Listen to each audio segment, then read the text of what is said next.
இனிய காலை வணக்கம்.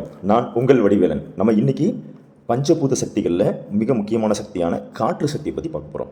ஆமாங்க, இந்த காற்று சக்தி அப்படிங்கிறது மனித உயிர்களுக்கும் உலக உயிர்களுக்கும் ஏன் கடலில் வாழ்கிற ஜீவராசிகளுக்கும் கூட இந்த காற்று சக்தி அப்படிங்கிறது ரொம்ப ரொம்ப முக்கியமானதாக இருக்குதுங்க. அதுதான் நம்ம இன்றைக்கி பார்க்க போகிறோம். ஓகே, காற்று சக்தி எப்படியெல்லாம் பயனுள்ளதாக இருக்குது அப்படின்னு பார்த்தோம்னா, மொதல் விஷயம், உலக உயிர்களுக்கு இந்த காற்று சக்தி தான் நமக்கு சுவாசத்தை கொடுக்குது, கரெக்டுங்களா? ரெண்டாவது, இயக்கத்தை கொடுக்குது. இந்த மூச்சு காற்று போய் நம்மளுடைய இதயம் மூலிமா ஒரு இயக்கத்தை இந்த உடலுக்கு கொடுக்குறதே பார்த்திங்கன்னா இந்த காற்று சக்தி தான். அடுத்தது காலநிலை. நமக்கு இந்த காலநிலை சமன்படுத்துகிறதே பார்த்திங்கன்னா இந்த காற்றோட இதுதான். அதாவது நம்ம வெப்பக்காற்று, குளிர்காற்று, சீதோஷண நிலையை மெயின்டைன் பண்ணுறது இந்த காற்று சக்தி தான். நம்மளுடைய பூமியில் வாழ தகுதியுள்ள பூமியாக நமக்கு கொடுத்துருக்கிறதே இந்த காற்று சக்தி. அடுத்தது பார்த்திங்கன்னா நமக்கு இந்த மழை எவ்வளோ முக்கியம். அப்போ அந்த மழையை கொண்டு வர்றது யார்? இந்த காற்று. ஸோ கடல் வெப்பமாகி அதிலேருந்து வரக்கூடிய நீராவியை மேகமாக கன்வெர்ட் பண்ணி அதை நிலப்பகுதிக்கு கொண்டு மழையாக பொழிய வைக்கிறதே பார்த்துட்டிங்கன்னா இந்த காற்று தாங்க. அடுத்தது நம்ம இந்த காற்றின் ஓட்டம் அப்படின்னு சொல்லுவாங்க இல்லைங்களா? அதாவது பார்த்திங்கன்னா அந்த வெப்பக்காற்று, குளிர்காற்று, இந்த மாதிரி காற்றின் ஓட்டம் அப்படிங்கிறது ரொம்ப ரொம்ப முக்கியம். ஒரு காற்று ஒரு இடத்துல மட்டும் தங்கி நின்றுது அப்படின்னா உலகம் இயங்குமா? இயங்கிறதுக்கு காரணமே இந்த காற்று தாங்க.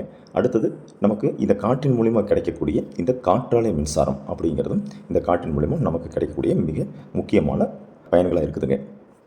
அடுத்தது, இந்த காற்று சக்தியை இப்போ நம்ம என்ன பண்ணிக்கிட்டு இருக்கோம் அப்படின்னு பார்த்துட்டோம்னா, அதை நம்ம முக்கியமாக இந்த காற்று சக்தி எங்கிருந்து நமக்கு பிராணவாயுவாக கிடைக்கிது. வேணுங்கிற ஆக்சிஜன் அப்படிங்கிற குறிப்பிட்ட காற்று நமக்கு மரங்கள்லேருந்து தான் கிடைக்குது. ஆனால் அதை பற்றி துளியும் நம்ம நினச்சி பார்க்காம அந்த மரங்களை வெட்டிக்கிட்டே இருக்கோம். மரம் நடுறதை பற்றி நம்ம கேரே பண்ணிக்கிறது இல்லை. இந்த பிராணவாயுங்கிற ஆக்சிஜன் மட்டும் இல்லை அப்படின்னா உயிர்கள் வாழ்கிறதே ரொம்ப சிரமமாக இருக்குங்க. அடுத்தது நம்ம இந்த குப்பைகளை எரிக்கிறது, பிளாஸ்டிக் கழிவுகளை எரிக்கிறோம் இல்லைங்களா? அந்த டயரு இந்த மாதிரியான இதை எரிக்கிறப்போ என்ன ஆகுதுன்னா அந்த காற்று ரொம்ப மாசடையுது. அதை மறுபடியும் அதை ரீசைக்கிள் பண்ணுறதுக்கு மரங்கள் ரொம்ப கஷ்டப்பட வேண்டியதாக இருக்குதுங்க. ஸோ அதையும் நம்ம குறைச்சிக்கணும். வாகன புகை கண்டிப்பாக நம்ம பொது போக்குவரத்தை முடிஞ்ச வரைக்கும் நம்ம பயன்படுத்தணும். வாகன புகையினால் பார்த்திங்கன்னா நமக்கு ஓசோன் படலமே அரிக்க ஆரம்பிக்குது அப்படிங்கிற மாதிரிலாம் சொல்லியிருக்கிறாங்க.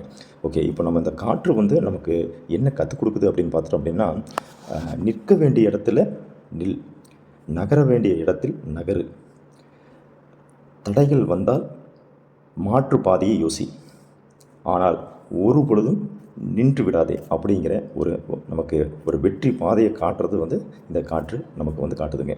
ஸோ இன்றைய பதிவு உங்களுக்கு மிகவும் பயனுள்ளதாக இருக்கும். நன்றி, வணக்கம்.